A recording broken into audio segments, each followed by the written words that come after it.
coming from Armada Snowboards. We got a few team members in studio. The first two signed over at Armada. Today we got Steffi Luxton to my right. What's happening, Steffi? Hey, Chris. How you doing? Happy that you're in here. We got Danimals to my left. What's up, dude? Dirt Bike Dan. And then Jody's just sitting in on this. Hey, stoked to be here. Cool. Let's just start from the beginning because it's interesting. You know, I know some people had some reservations about Armada being a ski company jumping into the snow space.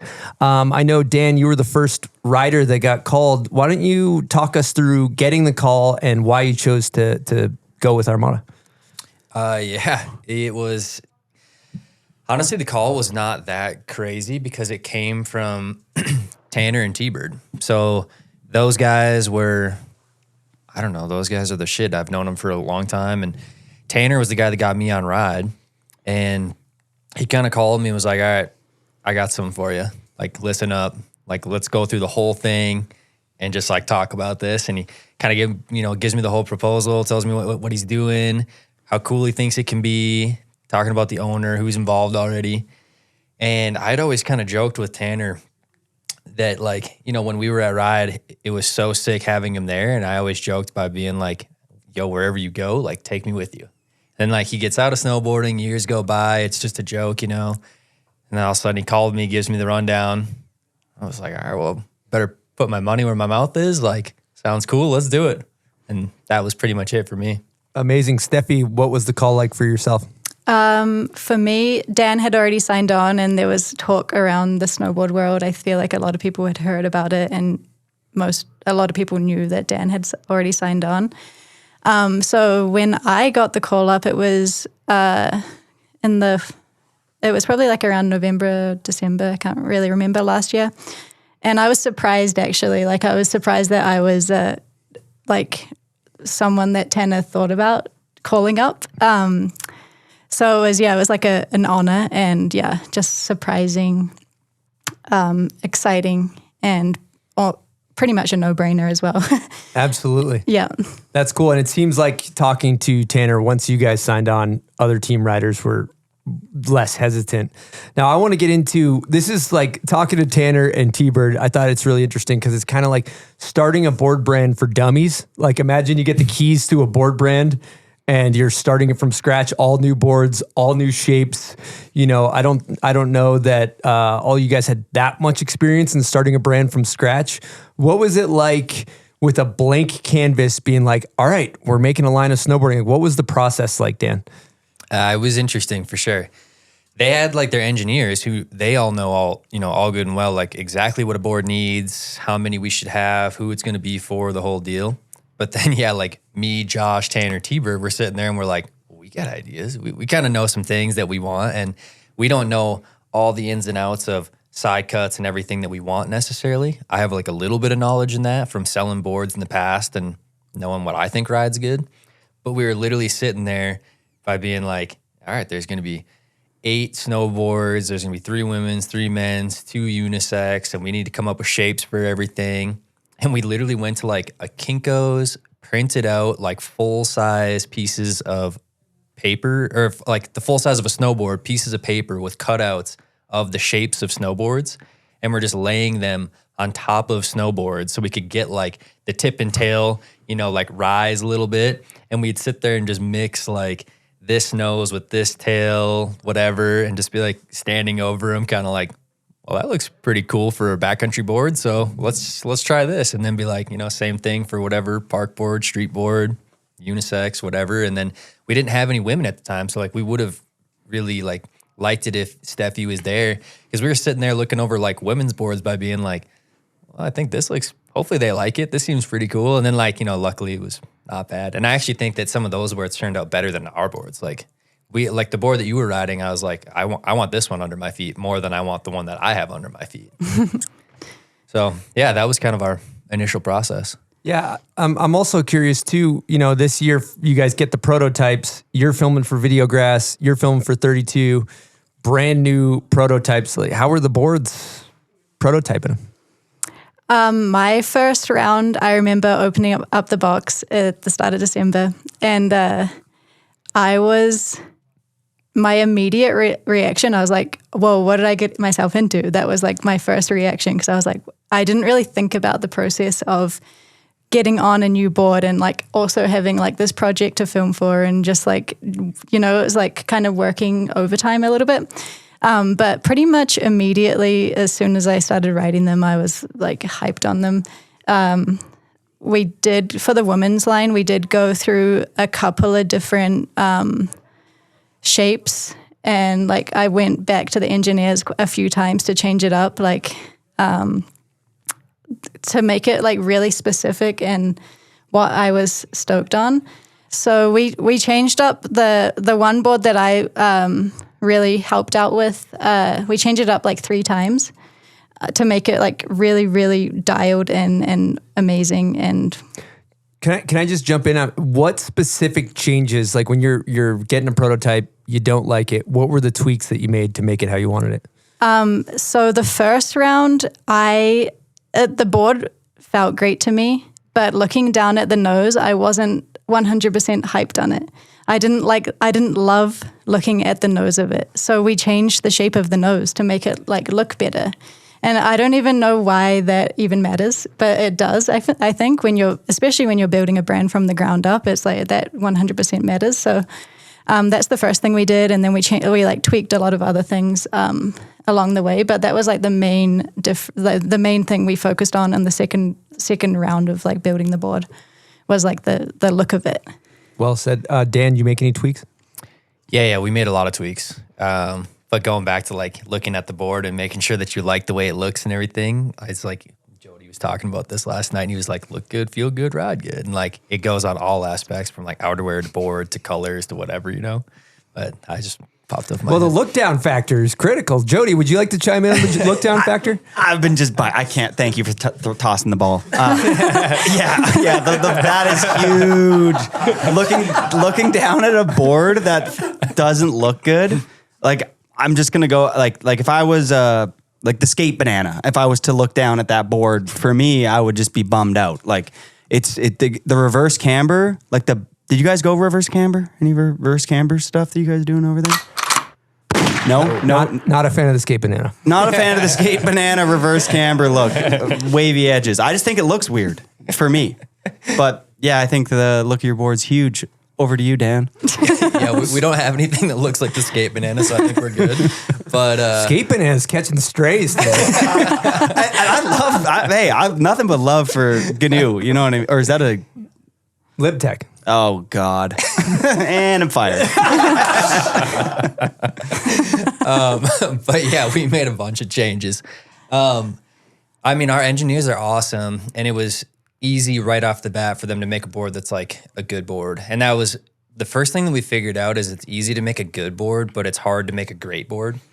So we were sitting there riding boards. They all feel good. They all turn good. They're not too heavy. They're not too light. They do the things you want. And it was super easy to change. It was like, all right, our board is too soft in the tail. Change it. Quick change, easy to do. Do all that. The tip and tail shape is hard, though. Like when you're sitting there, you don't get that many rounds of changing those shapes. So you do have to get it dialed in. Yeah, that's a full mold. Yeah, it's a full mold. That's a new mold. It's expensive to do. Yep. So any characteristic as far as how it feels when you ride it, easy. Anything you got to do to change the shape of it, it's like thousands of dollars. So it's like you're taking what you can in a short amount of changes to try and not spend fucking 50 grand trying to dial in your tip and tail shape. But it's almost like arguably the most important part, because yeah, you look down at your board all day long. If it looks good, you're going to be stoked. You're probably going to ride better. Oh yeah. Yeah. I heard T-Bird was telling me you guys went to Loon and did product testing, and I just have this vision. He said there was a bunch of people standing there with clipboards taking notes while you guys rode the boards, which just like cracks me up. Like a bunch snowboard testing for dummies. Was it like that? I don't really remember. Yeah, I don't that. remember the clipboards. I mean, I remember us taping all of our tools to our boards and like pretending like we were working, but we weren't really. Okay, so not as extensive as advertised. No, I mean we tested them all day, every day, and it was pretty cold, and we actually had good snow. We had like powder days out there. It was awesome. Rode the kink rail in front of Loon, which was also cool. What'd you serve up on that? The wood dogger. Yeah, the wood one. I didn't You do go it. sideways? No. Those guys hit it though. Oh yeah. Yeah, I didn't think. Our other That team Colin riders. Langlois teed off on that back in the day. They changed it. It's a kink rail now. It used to be long down rail. Sidebar. Yeah, I don't know. Yeah, I mean, we did a lot of testing. We give a lot of feedback, and the engineers really take it and do it. But like, we sit there and we're just like, it feels like this, and they're like, cool, I can fix that. Yeah, what was cool about the testing was we got to ride on hill with the engineers, which is Ryan, who's like a young snowboarder out of college, who's really fired up on snowboarding, and he rips as well. So it was cool to be. I feel like that's like you're not often you get to ride on a hill with an engineer right beside you. That's like killing it snowboarding as well as like taking in the information and like he's like writing he is like writing notes in his phone the whole time, and like he'll take that back and he like changed whatever you said. It was a cool like on hill experience, I think, and like helped dial in the boards to be perfect. Cool. I got a big topic here. You know, maybe you guys can address this. You know, I saw some people on the internet not happy that a ski company is coming into snowboarding. Armada is originally a ski company. They're jumping into the snowboard space. Caught some negative feedback for that. Do you have any thoughts on that, Dan and Steffi? I don't really care. It doesn't matter to me. I think it's like whatever. There's the argument that there's a lot of companies, you know, make skis and snowboards. Salomon, K2, LibTech is a snowboard company that makes skis. Like, I don't really hear people hating on them too much. I don't know. It doesn't bother me because I look at things way differently now compared to when I was younger, being like, whoa, it's not like core and cool. And now like what's core and cool to me is the people in the company, you know? So like Tanner is like fucking awesome. And he was the head of this whole thing. And he was at Ride before. And he was at Ride and got me on Ride. And literally I was like, I'll follow you anywhere. And then it happened. And then I would say everyone that has been hired and is in-house is fucking awesome. People that I like 100% back. Is it all snowboarders that are in-house for the snowboard side of things? Yeah, 100%. even our reps. Okay. Like our reps are all snowboarders. The engineers are snowboarders. Everyone that does everything is snowboarding. And yeah, I don't know. They're all super cool. So like I back the people behind it. I think that's like more core than the core image, you know, nowadays. Like I'm like, you guys are snowboarders. You guys know what you're doing. You happen to have some backing through this company to do some cool stuff, and you're doing it. So cool. Steffi, you got anything to add? I have actually been thinking about this a lot because I knew you were going to ask it. And I kind of feel the same way. Like at the end of the day, it's like another company in snowboarding that is supporting snowboarders. So I'm curious who's hating. like who is the kind of person that's hating on that? It's got to be like a 50-plus-year-old guy that probably grew up in the era where mountains didn't allow snowboarders, is what I'm guessing, and that's like obviously something that's changed a lot. But yeah, I'm just curious to see who's hating on it. I kind of like it. Yeah. Like I'm kind of down. Like it's kind of like you said this on the podcast. Like you can't please everyone. So like we're kind of doing something and it shakes it up, and people have a little strong feelings about it, and it's kind of like, all right, nice. Yeah, stir the pot. Yeah. Jody, you have anything to add? I ride for a ski company, K2, and I also live.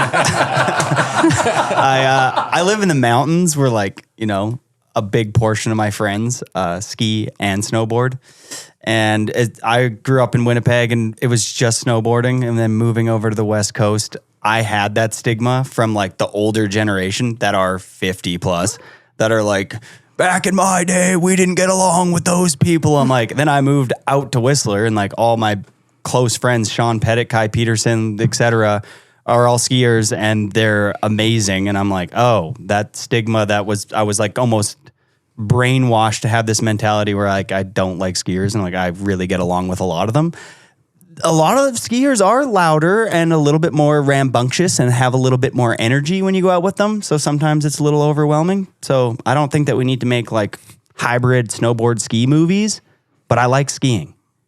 I just don't go to the premieres as often. That's a hot take. All right. I like that. I'm down. But I think going back to what you said, Nick, I wonder who's hating. I also think probably there's a preconceived notion about what Armada is in people's brains right now.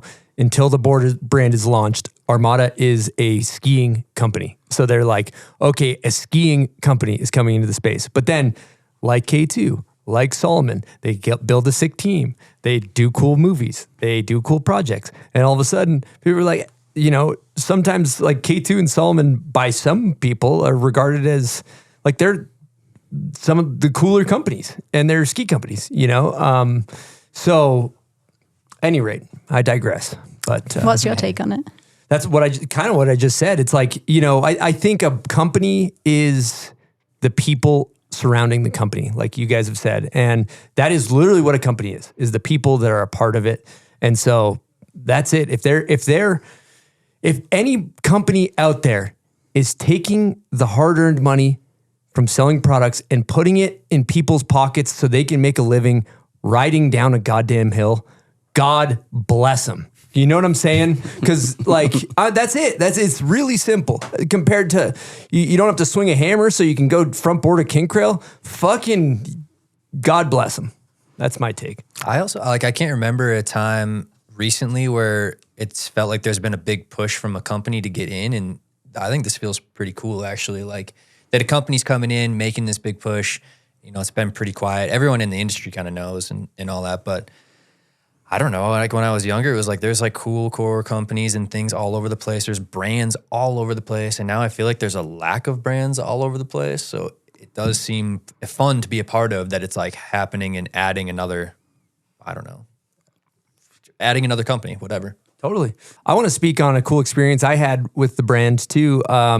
First time I saw one of the Armada boards, it was sitting on the ground. I was like, what is that thing? Like, what is it? The font was cool. It was just a numeric code on the bottom. I picked it up. I'm like, what is this? And then that's when somebody explained to me the what it was. And there's like the numbers that correlate to the letters, right? So it's 1-18-13-1-4-1, which spells like Armada, right? Yeah. But I thought that was really cool, and graphically, Josh did a really good job on at least the prototype I saw, which is huge. Good graphics go a long way. Yeah, like made me want to ride the board. Yeah. Or have one in a line or something, or like, yeah. How are you feeling about the graphics? Oh, Josh, I feel like that's like half of it, and Josh is such a talented designer, and I'm so excited for everyone to see the graphics on these boards because they're incredible. And yeah, Josh is just a really talented designer and creative, and yeah, he killed it.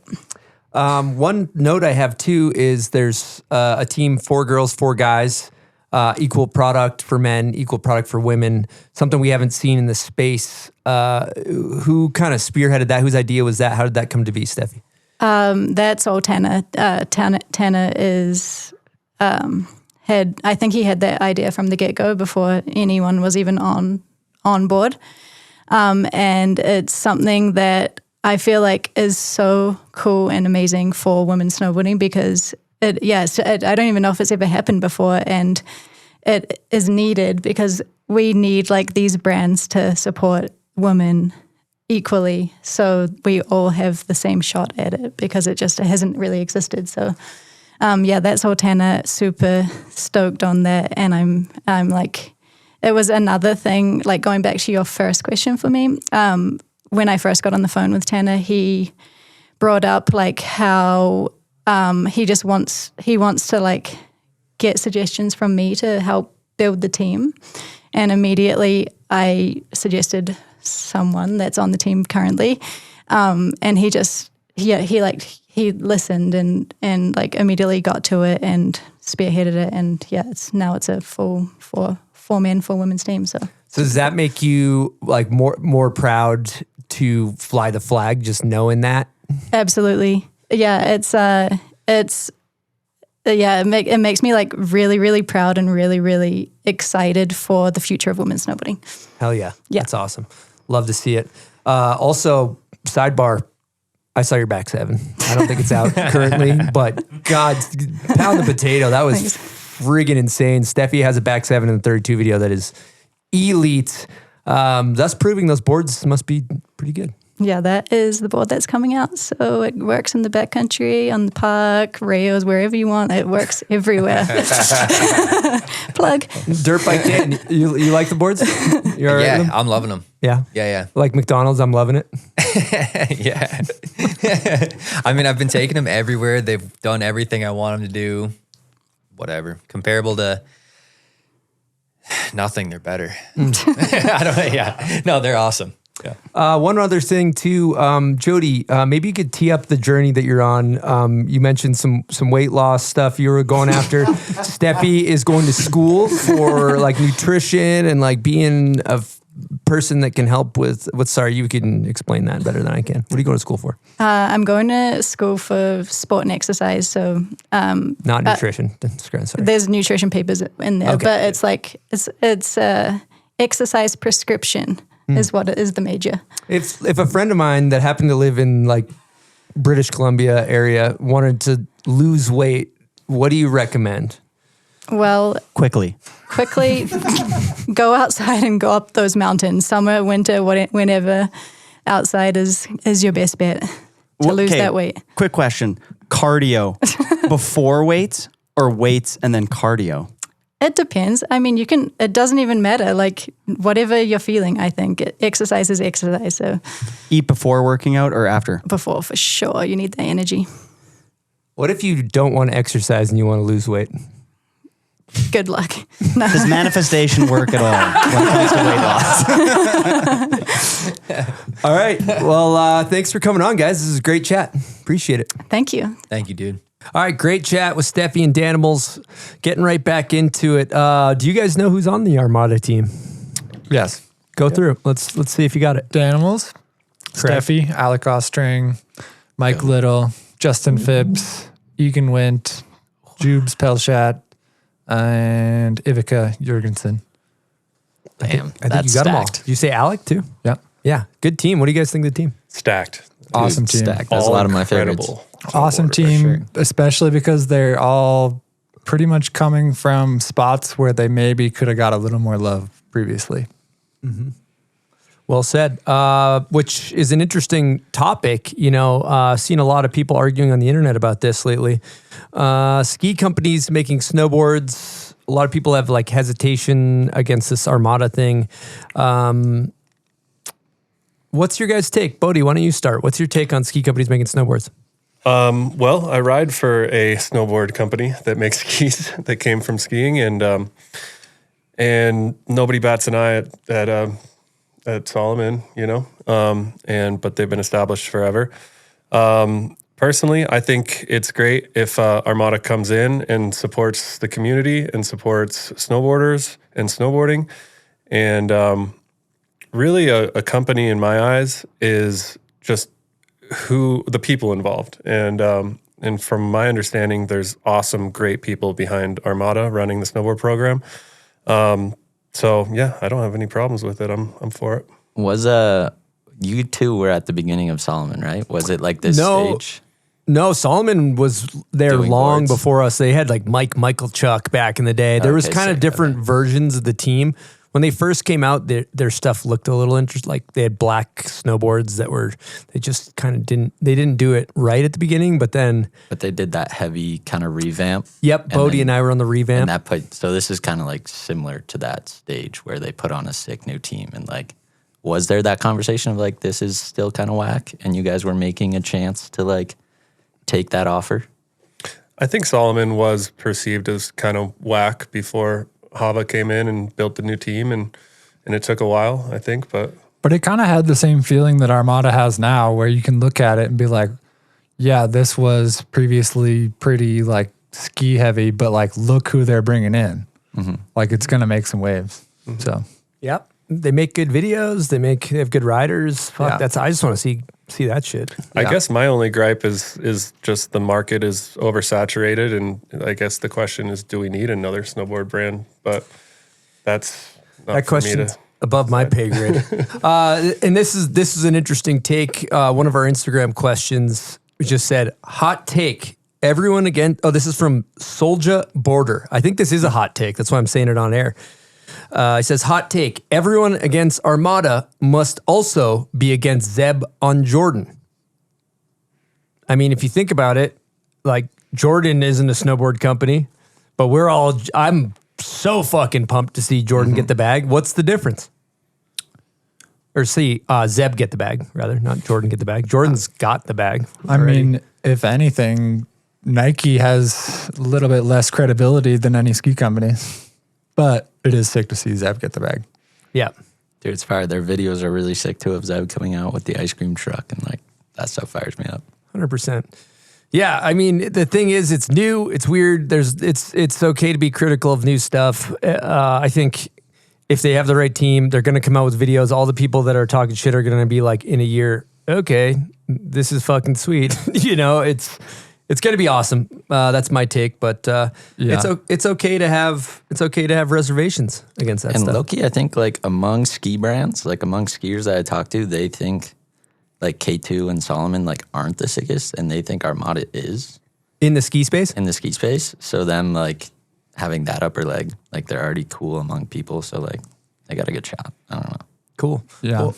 I think it's fine. I think it's really going to come down to how they interact with their consumers. Are they going to be in shops? Are they going to put a heavy emphasis on like sticking with getting into core snowboard shops and core ski shops? Or are they going to be like straight to or direct to consumer on the internet, which kind of hurts the snowboard community?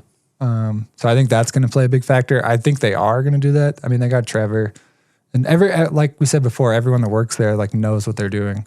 So I kind of think they're going to be a little bit more legit than like the smaller, quote unquote, like core, or not even core, but smaller snowboard brands that are just direct to consumer and kind of take business away from snowboard shops.